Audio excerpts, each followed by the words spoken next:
Okay, so just to recap, with number 3,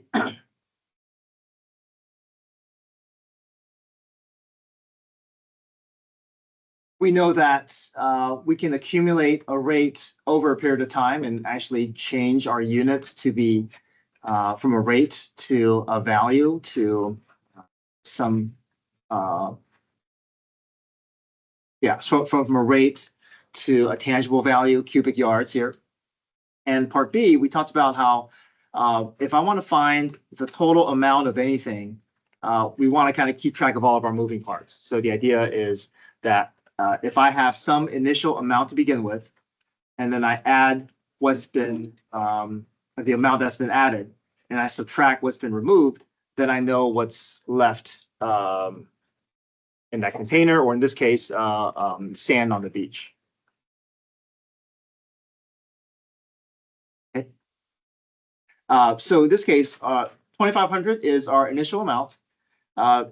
S of t is the rate at which amount is being added to by the pumping station, but it's a rate, so we want to turn it into a known value. So we take the integral of that rate, and we also subtract the integral of the rate of the tide being removing sand from the beach.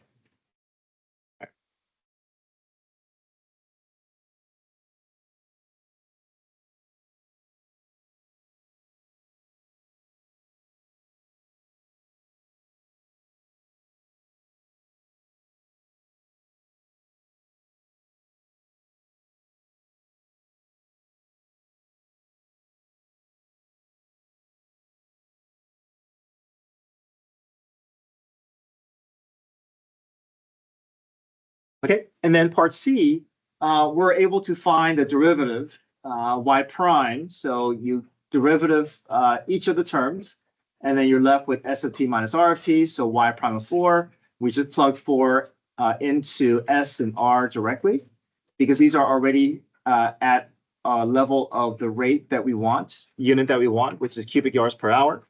And then we got negative 1.908 cubic yards per hour. So that tells us that even with the pumping station adding sand to the beach at the 4th hour, more sand is leaving the beach because there's a higher rate at which the tide is pulling the sand away. Okay, so then part D here. Part D says between 0 and 6 hours, at what time is the amount of sand on the beach at a minimum? Okay, so anytime you're trying to find a max or min, absolute max or absolute min, this is applying extreme value theorem. So just to remind us what we do for extreme value theorem, we test endpoints, and then we test critical points. And critical points is basically where your derivative, you set the derivative equal to 0 to find your critical points. So we have a formula that can tell us, how much sand there is on the beach at any point in time. We obviously are going to test 0 and 6 because 0 and 6 are the endpoints.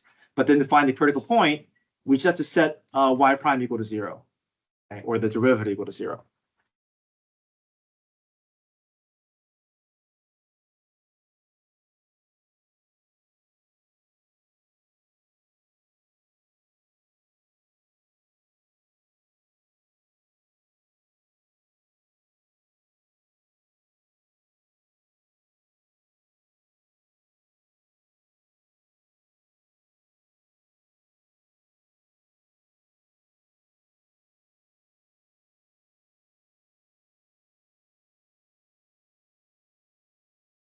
So for part D, let's first find our critical point. So our critical point is where y prime is equal to 0. So again, here are the steps here. We're going to apply EVT, and we're going to test endpoints and critical points. So to find critical points, we're going to set y prime equal to 0.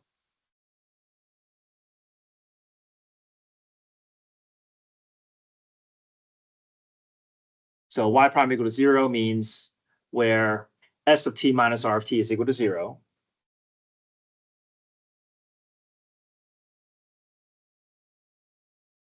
So our strategy here is we're going to make the calculator do the work for us. We're going to make the calculator find that critical point for us. So what we're going to do is we're going to graph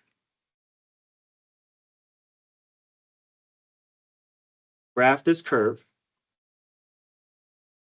and then look for the x-intercept.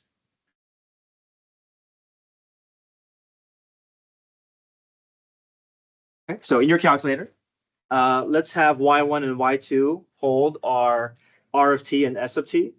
So I'm going to put s of t in first.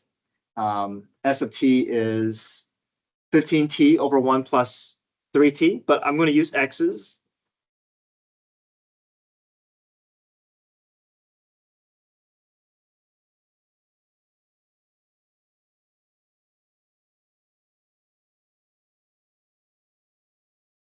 And then my r of t under y2, I'll say 2 plus 5 sine 4 pi x over 25.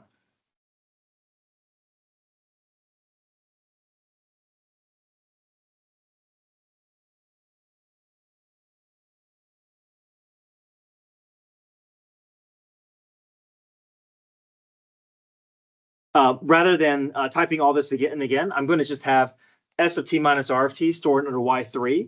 I'm just going to graph s of t minus r of t. So in this case, y1 minus y2. So alpha trace y1 minus alpha trace y2.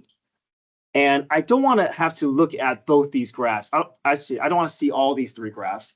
I just want to see my y1 minus y2 because I just want to find the x-intercept for that third one. So I'm going to actually go to the equal sign, and I'm going to unhighlight those options so that I only have to look at that y1 minus y2. Okay. Now, I want to adjust my window as well. My window, my x value is going to be my time. My time is between 0 and 6, so I'm going to say from 0 to 6. And if I look at my functions here, these don't look like they have really high y-intercepts here. So maybe I'll just do like from negative 20 to 20. I'm just playing around with different values here. Sometimes you don't exactly know what will be a good fit. But I just want to see both sides of my x-axis here. Let's see what that gives me. And if it's a little bit too close, I can maybe make it. Yeah, looks like this my x-intercept is here, but maybe I can just make my y values where I can remove some of these empty spots. It'll make it easier for me to trace. So let me just go from, let's say, negative 10 to 10, or maybe I can just do, let me try negative 5 to 5, see if that will.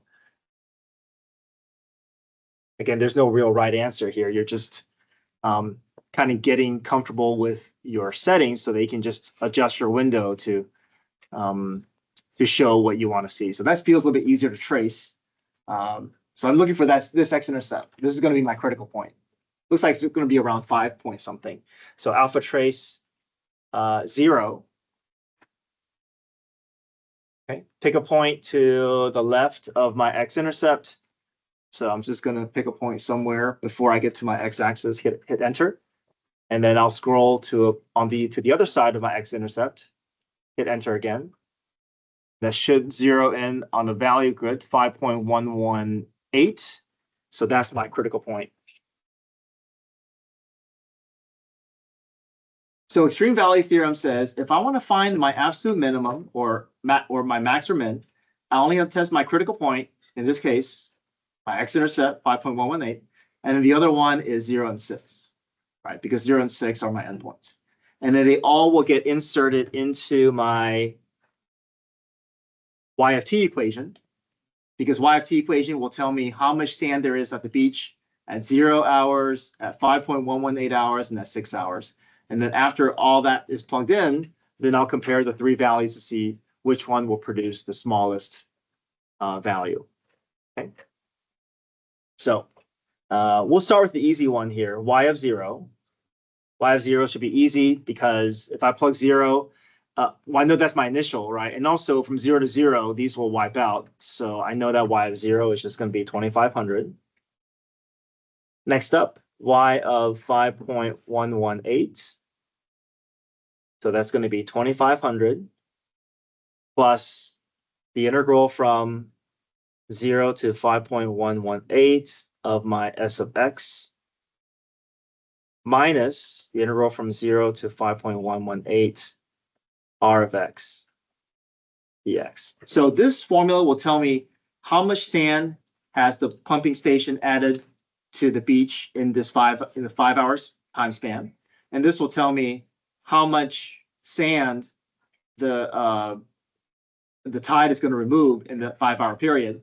So if I know how much sand there is to begin with, how much has been added to the beach, how much has been removed, I should be able to know exactly how much is on the beach at this 5.118 hours. Okay, so just plug that in the calculator.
So I did math 9 of my y1,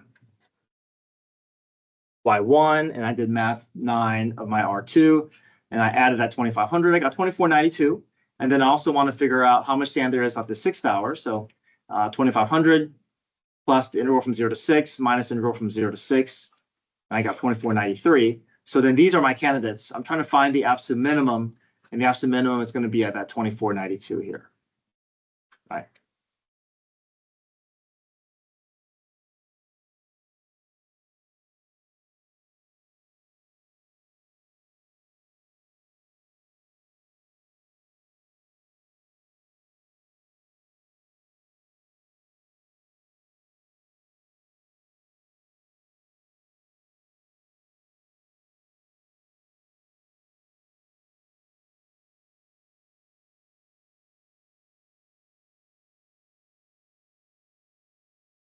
Okay, next one I want to do with you is page 5.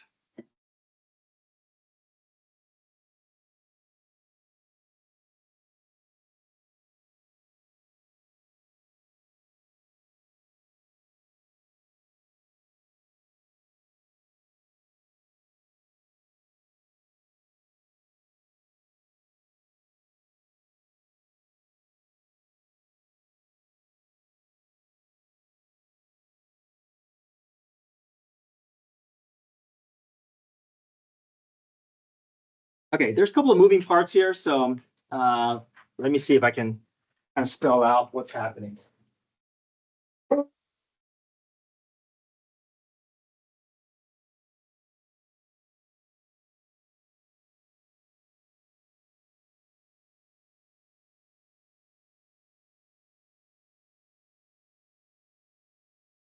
Okay, the amount of water in the storage tank in gallons is modeled by a continuous function between 0 and 7 hours, where T is measured in hours. In this model, rates are given as follows. The rate at which water enters the tank is given by f of t, 100 t squared sine of root t gallons per hour between 0 and 7.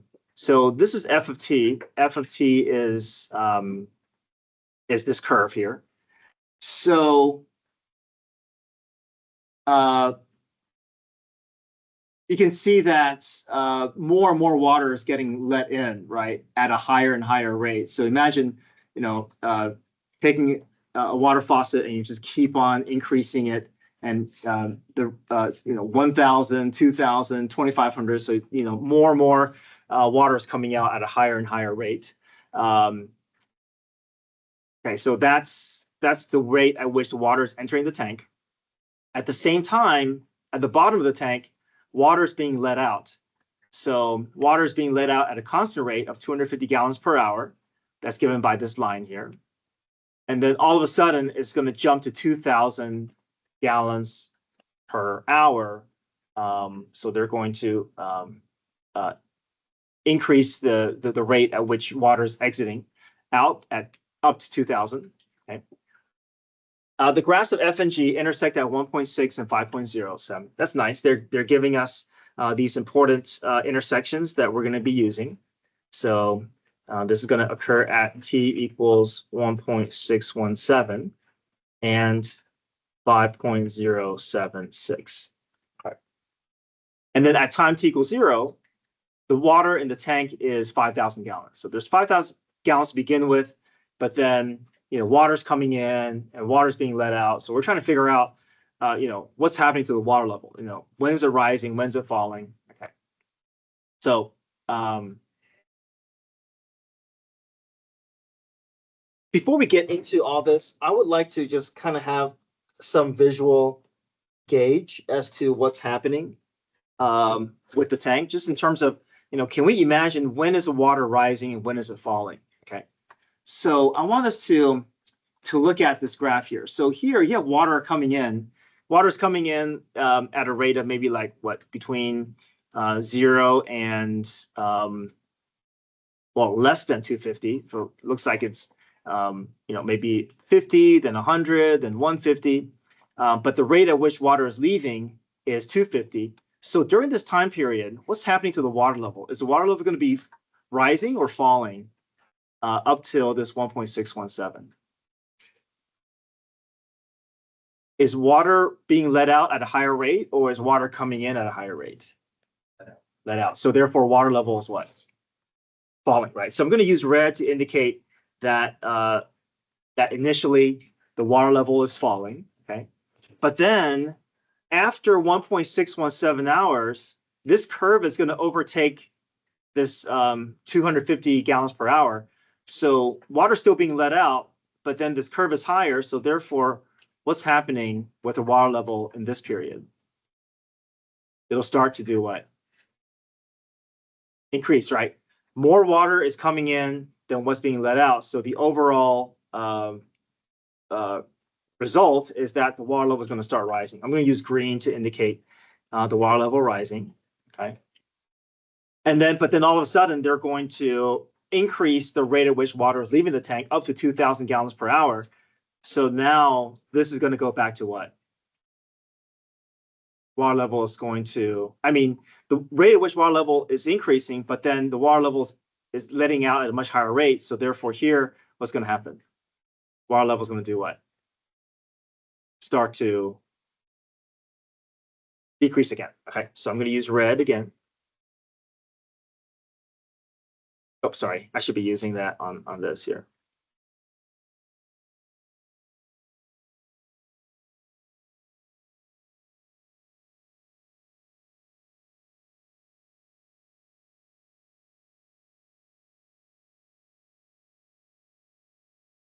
But then after 5.067 hours, the curve is going to overtake the line, so it's going to start to rise again right after that.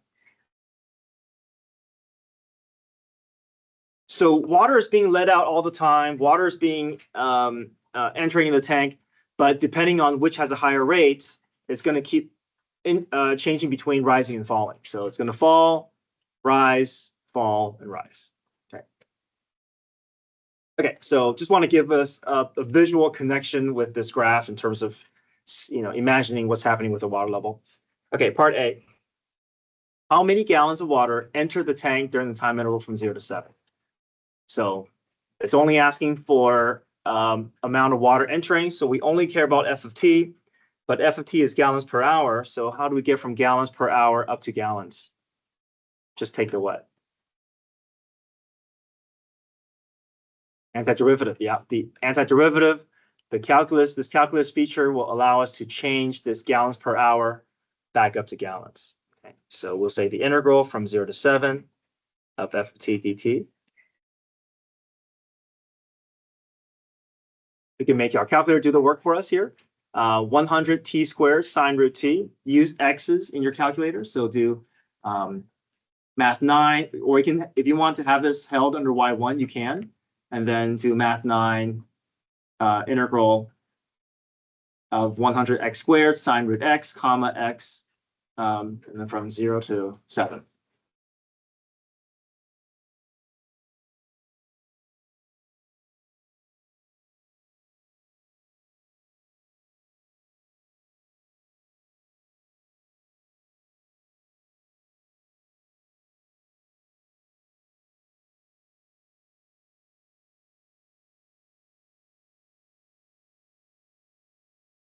Part B, between 0 and 7 hours, find the time intervals in which the amount of water in the tank is decreasing. So that's great because we've already kind of mapped out what's happening with the graph, right? So basically, decreasing, I highlighted in red.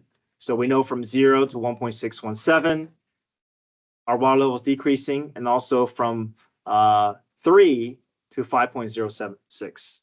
And the reasoning is because our G of t in this time interval is greater than f of t, right? The rate at which water is leaving is more than the rate at which water is coming in. So therefore, our water level is going to be dropping.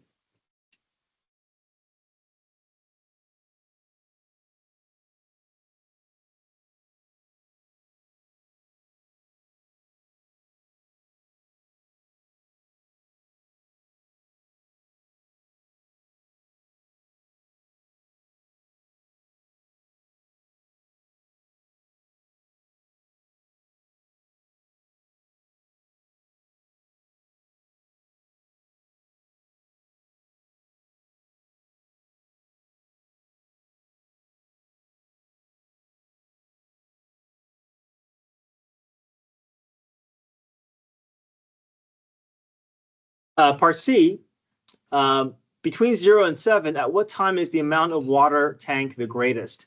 So this, anytime you see max, minimum, greatest, least, they're always trying to get you to involve extreme value theorem. So that means we test endpoints and critical points. And our critical points is going to be basically these critical points that we have here. So 1.617, 3, 5.076, 0, and 7. But we don't have to test the relative mins. We only have to test the max here. So here the water level is falling, followed by rising, right? Falling, followed by rising. So we don't have to test 1.617 because this is a relative minimum. It's not wrong if you tested your relative min. It's just you're just doing additional work. And then we also don't have to test 5.076. This is also a minimum, right? Because water is falling, followed by rising. So that's relative minimum. But we only have to test 3 and 0 and 7. So 3 because it's rising followed by falling. So I use green to indicate rising and red to indicate falling. So there's a relative max at 3. Okay. So again, we're going to use our formula that we've built out from our sand problem, which is our total amount. In this case, the total amount of water in the tank is made up of 3 factors, right? How much is there to begin with? How much has been added? And then how much has been removed? And you're going to see this type of, this can be applied to a whole range of problems. We see, sand on the beach, people in a concert hall, water in the tank. So we can apply this to a various number of scenarios. So let me use A of t to represent the amount, and let's build a formula that we can use. How much water is there in the tank to begin with? 5,000. And then the amount added is going to be the integral of f of t from 0 to t. I'm going to use f of x because this t will get plugged in for this x here. So I am slightly adjusting. It's the same function. I just use a different variable here I don't want to use the same variable as the one above.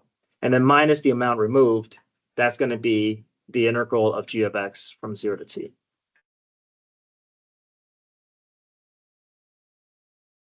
So we just have to test 3 time intervals, right? 0, 3, and 7.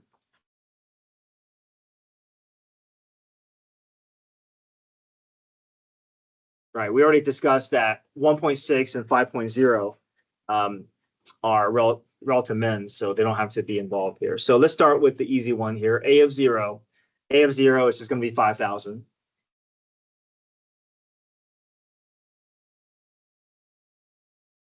A of 3 is going to be 5,000 plus the integral from 0 to 3 of f of x dx. We can enter that in the calculator, minus the integral from 0 to 3. Now, from 0 to 3, it's just a steady 250. So we can just put that rate to be 250 dx. Right. So we can make the calculator do this for us.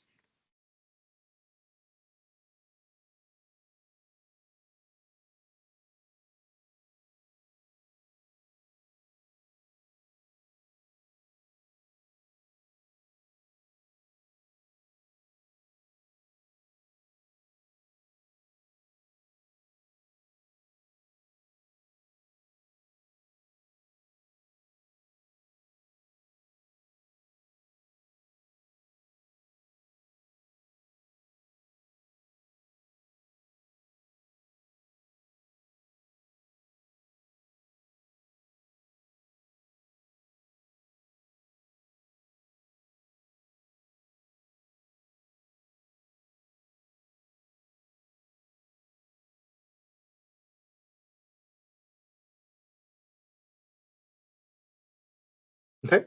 And then finally, a sub 7. Now, my suggestion is because there's a changing rate for g of t, I think it's better if to find a sub 7, we think of our initial as, let's just pick up where we left off, right? Let's just pick up where we left off. We know that up to 3 hours, it's 5126. So let's just think of our quote unquote initial as 5126.591. So let's just pick up where we left off. And from here, we can still add more to this amount, but this time we're just going to go from 3 to 7. Okay, we already have all the data that we need up to hour 3. We're just trying to figure out, how much water change is there going to be between the 3rd and 7th hour, so we can actually figure out how much is in the tank at the 7th hour. I think if we start from scratch, then you're going to have to do this all over again, and you have to split up between your 2 piecewise functions. We just pick up where we left off, and then minus the integral from 3 to 7. There's a different rate, right? 2,000 gallons. So this is how much there's in the tank at 3 hours. This is how much in the tank has been added to the tank between the hours of 3 to 7 hours. And this is how much has been removed from the tank between 3 to 7 hours.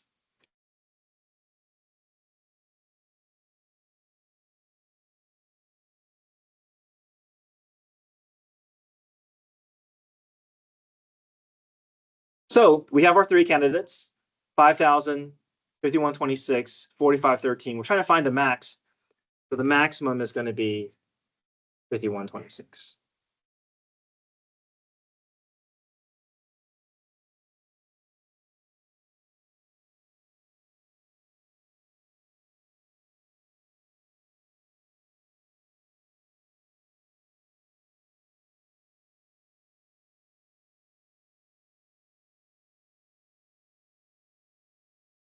So that's the pattern with a lot of these rate in, rate out problems. You're going to start off, a lot of the problems are involving integral. You're creating some total amount formula, and then you're setting the derivative equal to 0. You're finding the critical point, and then you're doing extreme value theorem with your endpoints and critical point back into your original function. So a lot of these FRQ problems, if it shows up on the AP exam, it's going to kind of have this similar feel to it, even though the scenario may be different, the numbers are different, but the process, there's a pattern to these FRQ processes, and this is one of them.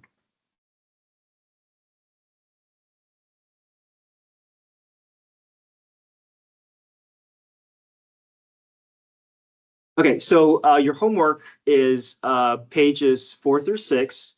Again, all the homework, starting with last night's homework, they're going towards your test and quiz grades for the AP review. So during our AP review, we're going to have 2 test grades and 1 quiz grade, and all your homework will go towards it. So if you can do your homework on time, then you're maximizing your points. You're getting 50 points added to each of the tests and quizzes from the homework that you do.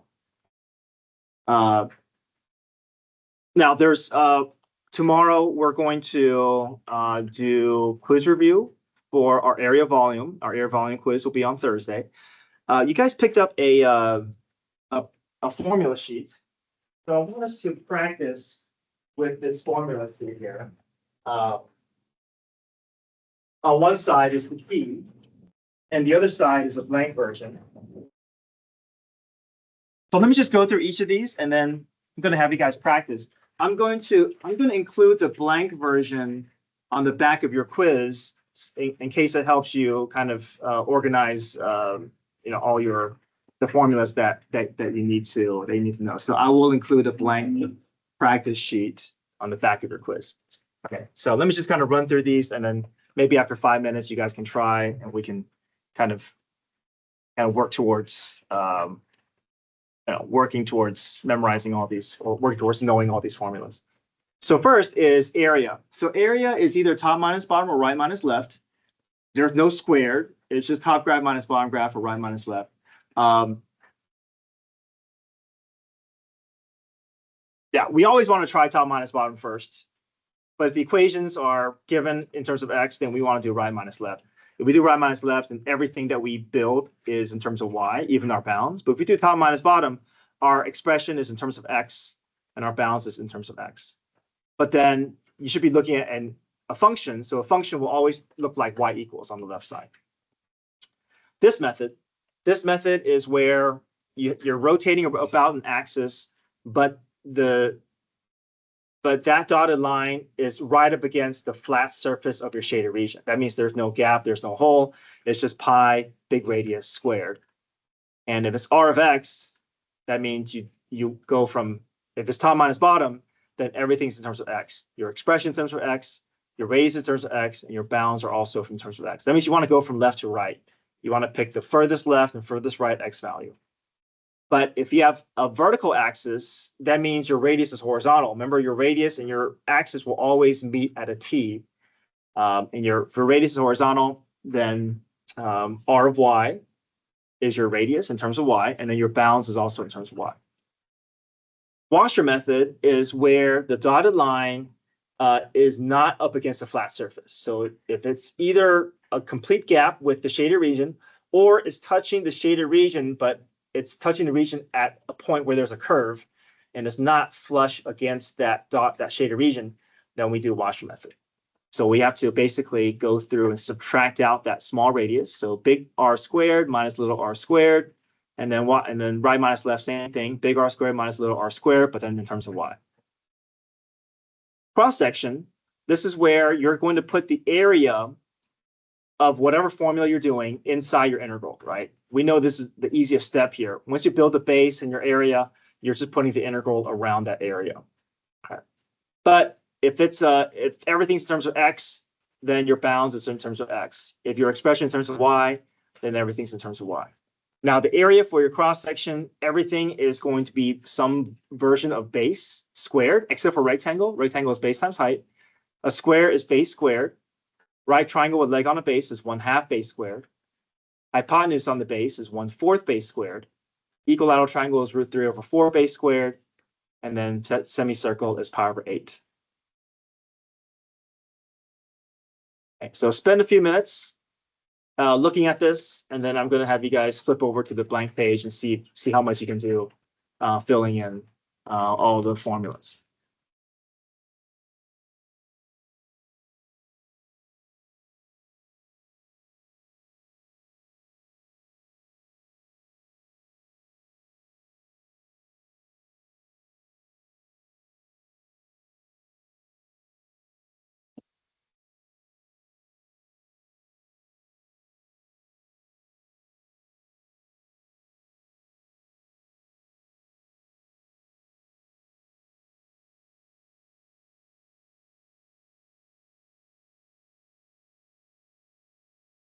So if you can get the left column down, then the right column is just the y versions of them, right? So it's really, if you can just fill out that left column, then you basically have all the formulas. You have to adjust all your variables for the right side. Okay, one more minute, and then I'm gonna have you guys try it.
Okay, go ahead and start. See if you can see how much you fill out.